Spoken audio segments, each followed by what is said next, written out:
Hello ನಮಸ್ಕಾರ. ನನ್ನ ಹೆಸರು ಸರಸ್ವತಿ ಸೋಮಶೇಖರ್, ರಾಣಿ ಬುಟಿಕ್ ಟೈಲರಿಂದ. ನೋಡಿ, ಓಲ್ಡ್ ಇಸ್ ಗೋಲ್ಡ್ ಅನ್ನೋ ಥರ ಇದು ಹಳೆ ವರ್ಕು.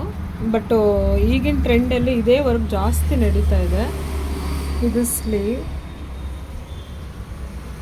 ಅದು ಸ್ಲೀವ್, ಇದು ಬ್ಯಾಕ್ ಡಿಸೈನು,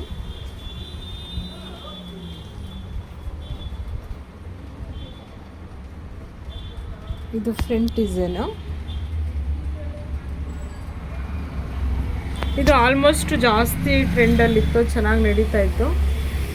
ಈಗಲೂ ಕೂಡ ಇದನ್ನೇ ಎಷ್ಟೋ ಜನ ಇಷ್ಟಪಟ್ಟು ಮಾಡಿಸ್ತಾರೆ. ಬಾರ್ಡ್ರ್ ದೊಡ್ಡದಿದ್ರೆ ಒಂದು ಸ್ವಲ್ಪ ಗ್ಯಾಪ್ ಕೊಟ್ಟು ಈ ಥರ ಕೆಲಸ ಮಾಡಿಸ್ತಾರೆ, ತುಂಬ ಚೆನ್ನಾಗಿ ಕಾಣಿಸುತ್ತೆ ಅಂತ. ನಿಮ್ಗೆ ಇಷ್ಟ ಆದರೆ ಇದನ್ನು ಒಂದು ಸ್ಪೇಸ್ ತೊಗೊಳ್ಳಿ, ಮತ್ತು ಇದೇ ಥರ ಕೆಲಸ ಕೂಡ ನೀವು ಮಾಡಿಸಿ. ಹಾಗೆ ರಾಣಿ ಬುಟಿಕ್ ಟೈಲರ್ ಅಂಗಡಿ MG ರೋಡಲ್ಲಿ 4th ಕ್ರಾಸಲ್ಲಿದೆ. ಒಂದು ಸಲ ವಿಸಿಟ್ ಮಾಡಬೇಕು ಅನಿಸಿದ್ರೆ ಮಾಡಿ. ಲೈಕ್, ಶೇರ್, ಕಮೆಂಟ್ ಮಾಡಿ.